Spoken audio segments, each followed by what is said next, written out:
Hope everyone is having a wonderful day. My name is Donovan Lazard, and I want to welcome you to the first of a three-part EnerKnol Research Demand Response webcast series with our Chief Policy Strategist, Aaron Carson, and our Research Manager, Eric Davis.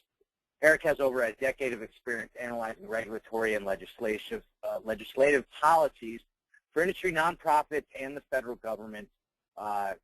Her work with the Government Accountability Office on the intersection between energy and defense resulted in multiple reports to Congress and 2 testimonies before the U.S. Senate and House Committee. And she has been published in multiple trade and media outlets. Her current focus to EnerKnol is bringing the gap between policy filings and decision support. I realized I said Eric, I meant Aaron. Now, Eric brings nearly 5 years of combined energy policy analysis and engineering experience. His previous work was in mining engineering in the western U.S. coal region, but he now immerses himself in the market implications of policy and regulation across all energy sectors. For those of you new to our company, I want to take a couple of moments to introduce us. EnerKnol is an energy policy data and analytics company. We have developed the first real-time energy policy decision support software with an easy-to-use dashboard giving access to relevant filings from hundreds of energy regulators, plus federal, state, and local legislation all in one place. Quite simply, we're the Google of energy policy. We are quickly becoming a go-to resource for energy consultants, industry analysts, buy-side or sell-side analysts, and other energy professionals. We save users money, but the most precious thing of all, time. Our data and research tilts the playing field in your favor. If you like a test run, simply go to EnerKnol.com and register on the homepage, and one of our customer care team will contact you to set up a time to talk. You can take the next step and register for a demo. Before we get started, a bit of webcast logistics. If you have any questions during the webcast, please enter them into the question box on your webcast dashboard. We'll address questions at the end of the presentation. So in this 3-part demand response webcast series, our analysts will cover various aspects and impacts of the FERC Order 745 debate, including possible scenarios in the case of an upheld vacatur based on the data and analysis from our more detailed comprehensive research report that is now available on EnerKnol.com. Today's webcast will cover the key points of contention around demand response, compensation in the wholesale energy markets, which is the basis of FERC Order 745. We'll analyze who the opposing and supporting petitioners are, their respective arguments, and why the decision will impact specific industries. We'll also take a look at how these groups would be affected if the rule is vacated and what some of them are going to hedge against a potential multi-year period of uncertainty. The report made some critical findings on the extent of impact of different industries and the different regional markets, and our analysts will discuss some of the actual and potential peak demand reductions for demand response participation in different RTOs, and then open up the presentation to Q&A. We'll aim to end around 1:30. And our second webcast, which will occur on Thursday, March 12th, will dive into current and potential future demand response market frameworks across each RTO, both in and outside of the Order 745 context. Our final demand response webcast on Thursday, March 19th, will cover scenarios and driving factors for demand response to thrive in different regions and markets. So, with that introduction, let's get started. Aaron, your recent report covers several aspects of the Order 745 debate and its implications to a number of different stakeholders on both sides of the debate. But before we dive into the impacts, briefly, for those not fully familiar, what is demand response and how does it cover, or how does it currently participate in wholesale markets, and what is FERC's role in all of this? Sure, thanks, Donovan. So to answer your first question, the technical definition of demand response is basically reduced energy consumption in response to high prices, incentives, or emergency events. And this reduction in electric energy by customers from their expected consumption can be in response to either an increase in the price of electric energy, and that's what's referred to as the retail level demand response, or to incentive payments designed to induce lower consumption. So demand response has been active in both the retail and the wholesale markets. Your second question about FERC's rule revolves around its statutory authority to monitor wholesale markets. And this authority comes primarily from sections in two federal laws, the Energy Policy Act of 2005, also called the EPA Act, and sections 1252 and section 1223. And these provisions basically provide a congressional mandate for demand response in organized wholesale electricity markets. They direct FERC to coordinate with states and specify that FERC should encourage deployment of advanced transmission technologies, including controllable load. The earlier law is the Federal Power Act, sections 205 and 206, and sections 824D and 824E. And these provisions establish FERC's authority over ensuring just and reasonable wholesale power market rates. Sections 205 and 206 in particular task FERC with ensuring that all rules and regulations affecting rates in connection with the wholesale sale of electric energy are just and reasonable. So FERC responded to these statutory authorities by implementing wholesale market structures to ensure just and reasonable rate formation. As it incorporated demand response into wholesale markets, FERC also promulgated several rules that further eliminated barriers to demand response participation. And this was because FERC saw that Order 745 was something that was needed in order to ensure that rates were, quote, just and reasonable. The first was Order 719 in 2008, which removes barriers to demand resources in organized wholesale markets. And then Order 745, which created uniform payment levels for demand response in wholesale day-ahead and real-time markets. So Order 745 was based on FERC's response to variance that it saw in demand response compensation schemes across different ISOs and RTOs. And it was basically designed to, as they would say, level the playing field by allowing users who reduce their consumption in response to wholesale power prices to be paid for those reductions at the same rate that electric generators are paid to provide power.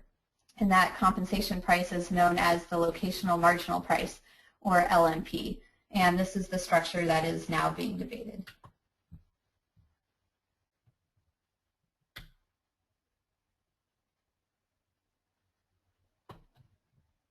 Aaron, thank you so much for that.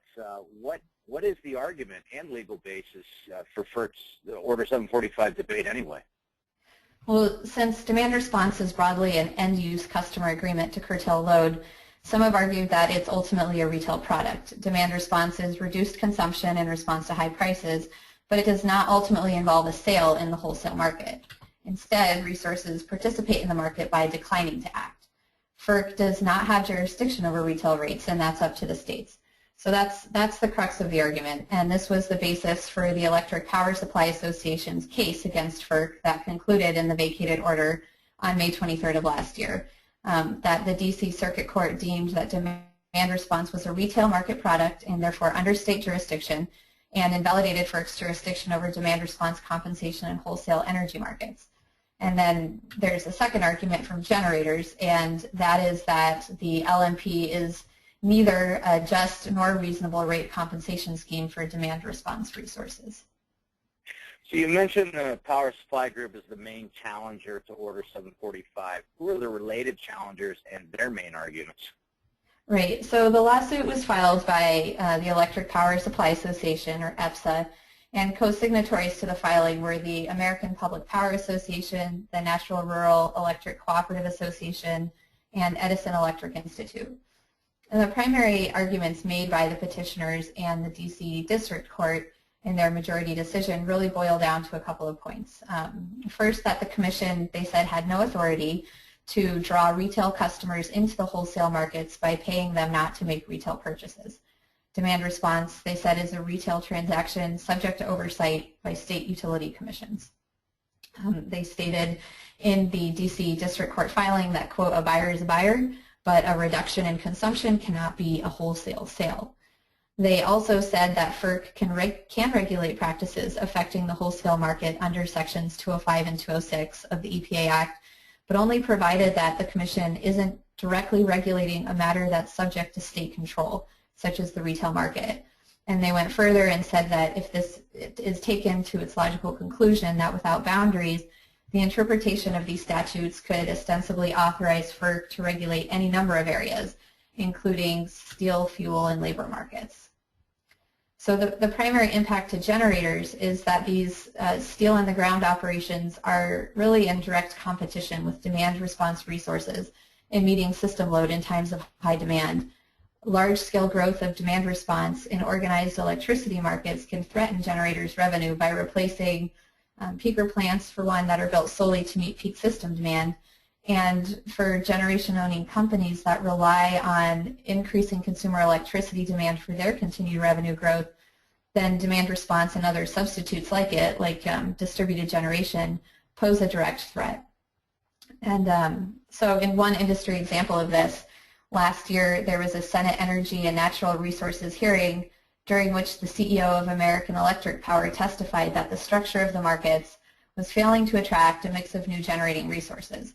And he said that a particular concern was that demand response was continuing to be paid similar prices to the traditional generation, despite having rules and penalty provisions that were much less prescriptive.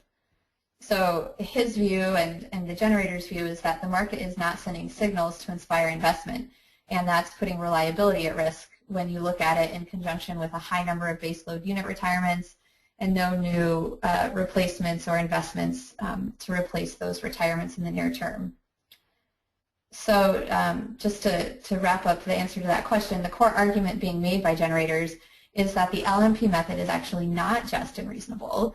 The requirement that the FERC has a statutory responsibility to ensure in wholesale markets, and that's because demand response resources don't have generation costs and are already receiving benefit by way of load reduction and savings on their electricity bills for that period. EPSA and other opponents have also argued that demand response is not physically equivalent to generation because the system can reliably perform without it, and that demand response doesn't provide the same amount of reliability benefits because they have limited participation and other penalty and testing requirements. Wow. So who is on FERC's side, and what are the Order 745 supporters arguing in defense? So there has been a diverse group of petitioners who have filed so far in support of appeal of the DC District Court ruling. Groups that were either co-petitioners to the U.S. Solicitor General petition for writ or that have filed respondent briefs or amicus briefs. These have included national and regional public health and environmental organizations like the Environmental Defense Fund, the Conservation Law Foundation, Sierra Club, and then you have the demand response aggregators including EnerKnol and Energy Connect, and RTO coalitions from PJM and MISO, as well as utilities like Con Ed and Northeast Utilities, Eversource Energy.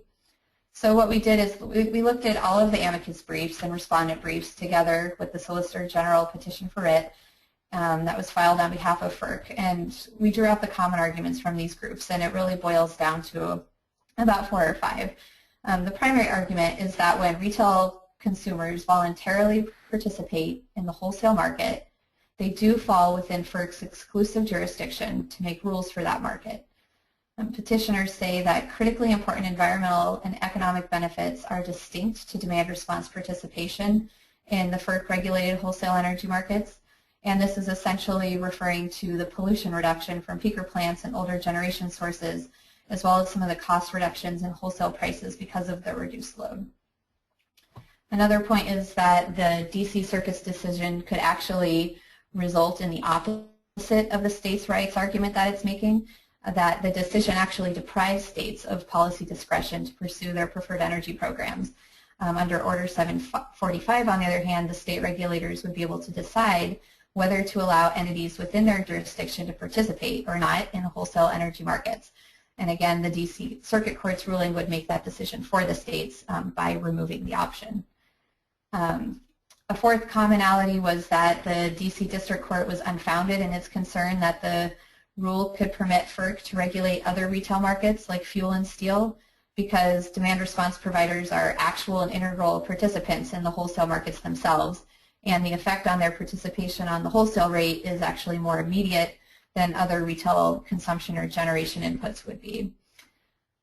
Finally, a fifth commonality is that the DC Circuit Court decision raises questions on how far this would go, whether FERC has jurisdiction over any rules created by wholesale market operators to regulate demand response participation, or whether it has authority to permit participation of demand response providers in any wholesale markets, including capacity markets, natural gas regulation, and this would have a number of trickle-down effects on a number of different industries. So why is demand response so important for large commercial and industrial companies? So demand response providers include manufacturing factories and other commercial buildings, like you noted. And these receive full market prices when they cut their demand usage. Manufacturers have a high level of consumption, so energy prices can have a significant impact on operational costs. In periods of peak system demand and high energy prices, their ability to curtail load by interrupting operations, that benefits both the manufacturers directly as well as grid reliability. And there are also what I would say external environmental benefits to manufacturers, as well as just the common good. In its comments on Order 745, the company Alcoa argued that because demand response deployment avoids external generation costs, like greenhouse gas emissions, that the providers should actually be compensated at a more generous rate than the LMP would allocate. And finally, I would say in response to that question that demand response providers continually say that a consistent demand response compensation level is critical to increasing the resource across RTO wholesale markets. They say that a consistent compensation rate, such as the Order 745 mandated LMP, would allow large industrial organizations to more easily transfer and share expertise across various operational locations. So how about demand response aggregators? This is obviously big for them. How dependent are they on wholesale markets? Yeah, so that's actually kind of a two-point answer. Demand response aggregators, otherwise also called curtail service providers or CSPs, what they do is bring together disparate customers to curtail their load in response to reliability or price-based events as either capacity reserve or other ancillary services such as short-term system balancing. So what we found is that if an upheld decision to vacate Order 745 is limited to wholesale energy markets, it would not significantly impact CSP company revenue in the near term, as their participation in this market is generally not as substantial historically. However, that being said, a vacated ruling that extends to capacity markets would significantly impact CSP revenues.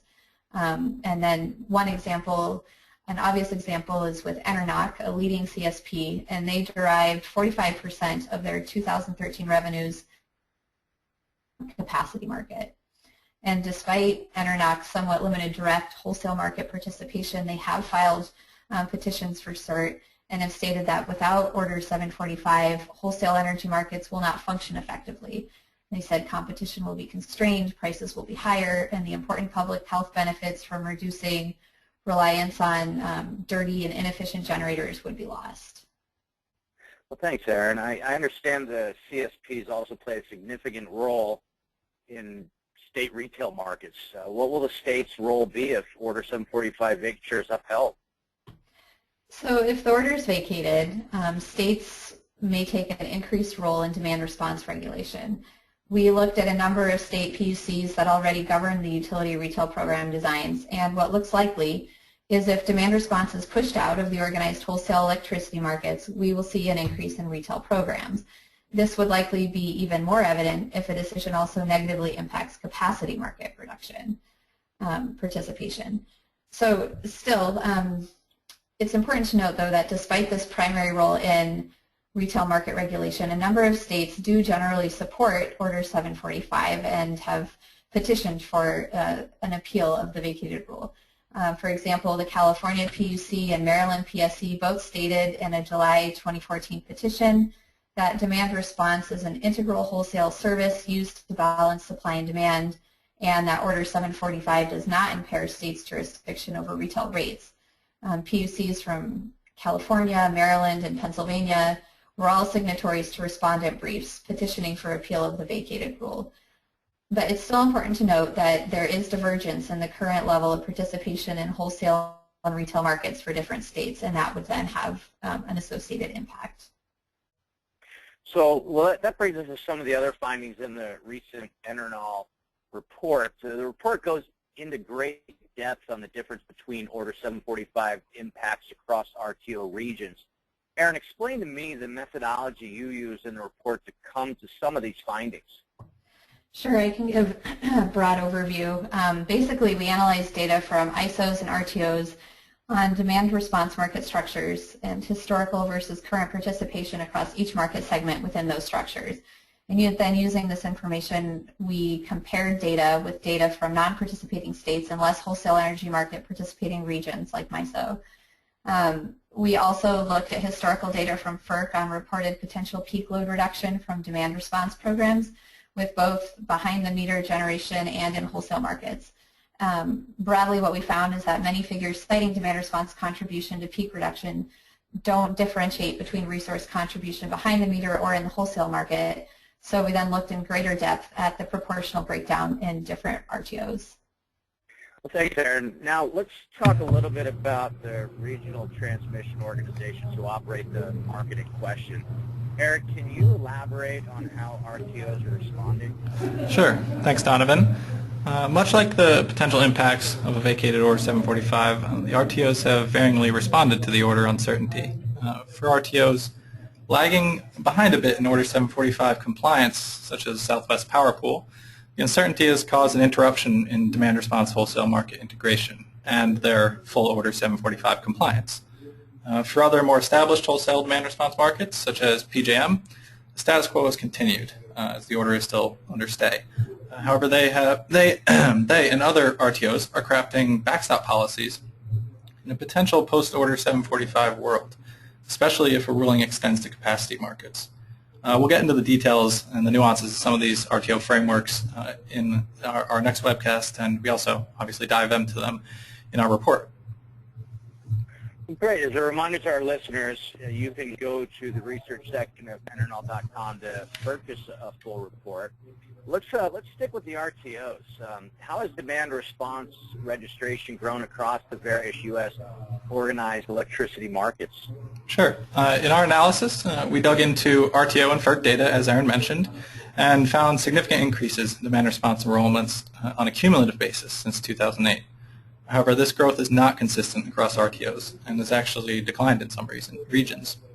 As Aaron mentioned, again, the data also encompasses reported demand response metrics outside of organized markets, such as behind-the-meter generation and other retail product statistics. So despite the cumulative growth, the majority of enrollments are confined to retail and capacity markets in the MISO and PJM regions, respectively. And again, we dig into these details and factors behind them in our report, and we will cover them in our next webcast. Thanks, Eric. Before we get into questions and answers, what kind of timeline are we looking at for a potential Order 745 decision, and where do we go from here? Well, where it stands now, the Solicitor General on January 15th petitioned the Supreme Court for writ of cert or review of the Order 745 case. The Supreme Court has not yet granted the Order 745 review, and this timing and the decision is uncertain. We think it's likely to come by the fall. And despite the potential delay, we think there's also a good chance the review will be granted. Based on various studies that cite when the Solicitor General joins a writ for cert, there's more of a 70% chance that this will be granted. And if the court grants a review, this won't be a quick process. We may be looking at years, potentially, of uncertainty. Okay, all right, fantastic. We've received a number of questions prior to the webcast and during the presentation. We addressed a number of these in the presentation, but we also grouped the remaining questions into some comment buckets. We have limited time remaining, so let's get a few of the most common points raised. This one is from GMT Research and others during the presentation. If the D.C. court ruling on FERC 745 holds, what happens to auctions that have already taken place? Eric, why don't you give me a shot at that one? Sure. If the D.C. Circuit Court ruling holds, it will only really at first directly impact wholesale energy markets. However, if one follows the Circuit Court ruling's logic of demand response as a retail product, this really opens the door to potential litigation against its participation in capacity markets as well. And this was really the basis of First Energy's complaint to FERC regarding PJM's most recent capacity auction, where nearly 11 gigawatts of demand response cleared. And this was filed, I believe, a day after the decision, the D.C. Circuit Court decision concluded. And then PJM has strongly opposed this complaint and has urged FERC to just straight up reject it. But basically, there are many what-ifs in this situation, but broadly, if the Order 745 ruling is upheld, First Energy's capacity market argument would likely also end up in the courts. And if First Energy wins, the 2014 PJM base residual auction for the 2017-2018 delivery year, as you questioned, may be recalculated without demand response. And this will definitely lead to higher clearing prices, and in turn, higher future rates for customers and more generation. Somebody needs to fill up the gap, essentially, where that 11 gigawatts of demand response was. So this scenario could also be similarly litigated in New England and New York markets. However, again, this is all a very what-if situation. Okay. Our next question is from a large utility who chose not to be named. Implications for distributed solar producers, storage, and other behind-the-meter generation assets that don't directly participate in the wholesale market. Eric, why don't you give me a crack at that one as well? Sure. So if Order 745 is ultimately vacated, distributed solar producers and other behind-the-meter generation wouldn't really be significantly impacted at first, as their participation in wholesale energy markets is currently quite limited. However, these assets are gaining momentum as aggregated products for capacity and retail market participation, and their future growth as demand response resources could be impacted by an upheld vacatur. It's also worth noting that currently the majority of behind-the-meter demand response is really from diesel and natural gas-fired generators, not really new renewables. However, this could change as solar, battery, and other distributed energy resource costs continue their downward trend. Okay, great. And another question from an unnamed source.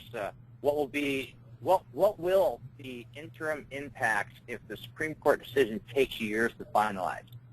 Who wants this one? How about you, Aaron? Sure, yeah, I'll take that one. So ultimately, it's the uncertainty in the decision that's creating the greatest disturbance. Until the court makes a ruling, district energy operators can't best determine whether their participation in the demand response markets would result in additional revenue or not. But it's that same uncertainty that's causing different regions that rely on demand response for reliability, like PJM and ISO New England, to find some of these creative ways to mitigate the impacts. So I think we're going to see a number of diverse proposals moving forward from both RTOs and ISOs, as well as from state regulators, like we've seen recently in New York and in prior years and at the state legislative level, like in California. So I think, at EnerKnol we use our energy policy decision support software to track and sort all of these relevant initiatives across the different groups. And I think particularly if the order is vacated, what we're going to see is a patchwork quilt of proposals that will be very difficult to track otherwise without a central repository of policy information like that. Great, thanks, Aaron. I want to thank you all again for submitting the questions. We've received many questions regarding regional impacts and other scenarios under the upheld Order 745 ruling.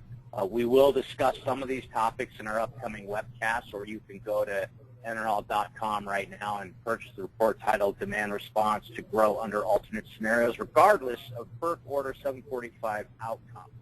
As we discussed in introduction, EnerKnol Data will keep you on top of any and all policy moves, including Order 745.